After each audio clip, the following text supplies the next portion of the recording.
Good afternoon, everyone. Just coming to you today because I just watched the Impact Theory interview with Tom Bilyeu speaking to Tim Grover, who was the coach for Kobe Bryant and Michael Jordan, which was an awesome interview.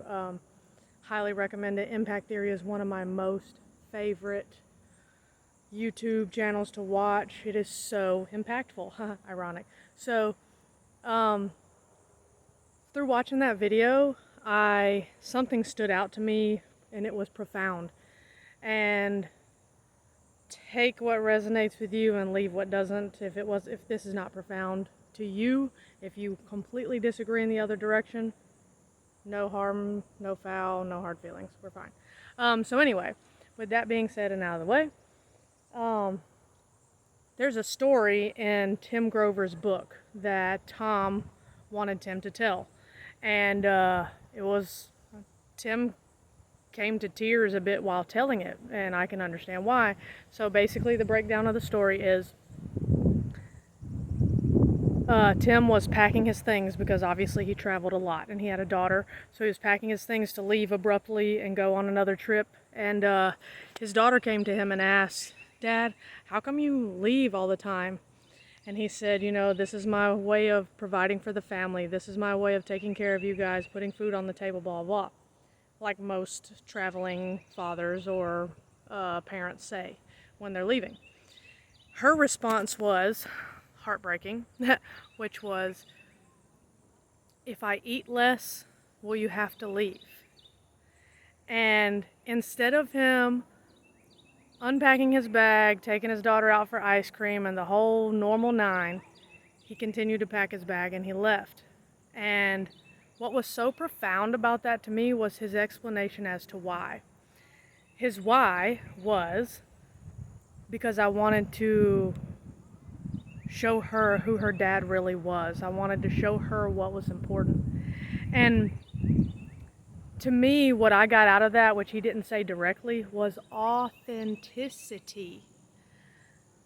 Even though other people may not be happy with your actions, even though your children may feel as if they want more time with you, partners, parents, whoever it may be, workplaces, they may demand more time from you or whatever, demand things of you. If you're not willing to give that from an authentic place, we should not be giving it. So even though that situation and that story is rather harsh and a bit heartbreaking to hear, at the end of the day, he was authentic with himself and authentic with his daughter. His daughter knew who he was.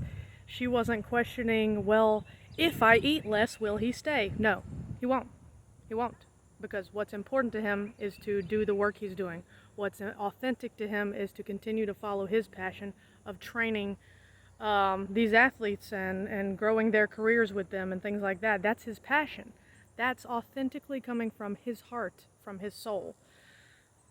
So the profoundness of that is there's going to be people, places, situations along everyone's journey in which they get a negative feedback or they are met with resistance from other people simply because other people or situations or whatever are wanting more of you, which is fine. Give if you want to give more to a situation. By all means, if someone comes to you and says, "Hey, I see you're packing your bags to leave and I really want you to stay," and you want to stay and following your passion is not what you need to be doing, home is your passion and you're just doing this for a paycheck, then stay. Totally stay. Because that's authentic as well. But at the end of the day, authenticity is the truth. Authenticity is the truth. If you want to get married and your partner does not want to get married, and somewhere along the 5 to 10 year relationship, someone pops the question and the partner who doesn't want to get married says yes, that's inauthentic. Just because, unless they have changed their mind, it's inauthentic, meaning the marriage is inauthentic. It was done for the benefit of another, not for what you really want to do. Anytime, and that's just an example, one small example. I could give a million. But anytime you are presented with a situation in which you can choose to do what someone's asking of you, or you can follow what is best for you, always, always be authentic with yourself. Always know you matter. This is your life. You are the star. Everyone else is the co-star of this show. This is your life. No one can take this from you. You do not have to just go and come as everyone's asking. You're not a pinball bouncing around from situation to person to happiness to sad to angry. No. You are in control of your life. You can choose to do whatever you want. I know people may say, well, I don't want to go to work. Then find a better job. Or don't go to work. Become a monk. Become a hippie. Work at music festivals and just set them up and put them down and travel like a nomad. Do whatever you need to do to find what brings you joy, but make sure it's authentic. If that means leaving people behind to follow your passions, do it. Because at the end of the day, you came into this world alone. You're going to leave this world alone. And that is such a freeing understanding. Because when we're children, we are taught in order to survive, we must please these humans that are taking care of us. We must please them so they'll continue to feed us and show us love and show up for us. But it doesn't stay that way. You don't forever, ever, ever have to be pleasing everyone. There is a point in your life in which you can realize, I am a singular human being with attachments and connections to others, but this life is my sole responsibility. So if I'm not showing up authentically to me, then I'm sure not giving everyone else my authenticity. That means I'm lying to myself, and I'm definitely lying to other people around me. It's not on purpose. None of this is intentional. It's a subconscious programming just to make sure that you have a crew, you have people around you that'll take care of you and love you, and you have things to go to. That's fine. But if you want to live a purposeful life, you've got to find a way to break out of the subconscious programming of I need to be safe and wake up to the consciousness of who you are.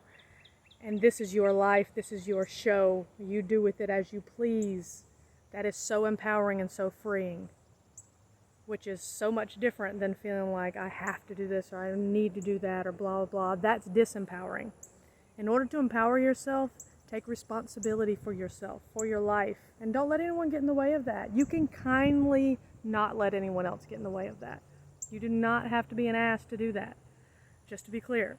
So it just hit me so hard and just hit at home for me. It was just so profound, and he didn't even use the word authenticity, but it struck a chord within me. So I just wanted to share my thoughts with everyone about how important being authentic is. And I can only say this because I was never authentic until recently.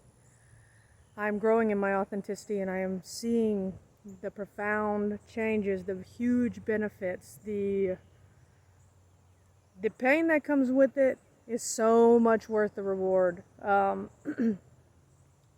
So make the changes necessary for you to feel like you are following a path that is yours, not one that has been laid out for everyone else, for you to just step on these stepping stones right here, follow this right here. No. You find something that brings you passion, brings you joy, and you will never waste a moment. So that's my spiel on it. I just wanted to, again, bring it up and share because it was so incredibly touching. And it was such an intense story to be so touching in a positive way, because many people could take that story in a very negative light. But he showed his daughter authenticity. He showed up truly as who he was to himself and for her. And she understood. Eventually, I'm sure she understood. But I guess that's it for now. I hope everyone is having a wonderful Wednesday. See ya.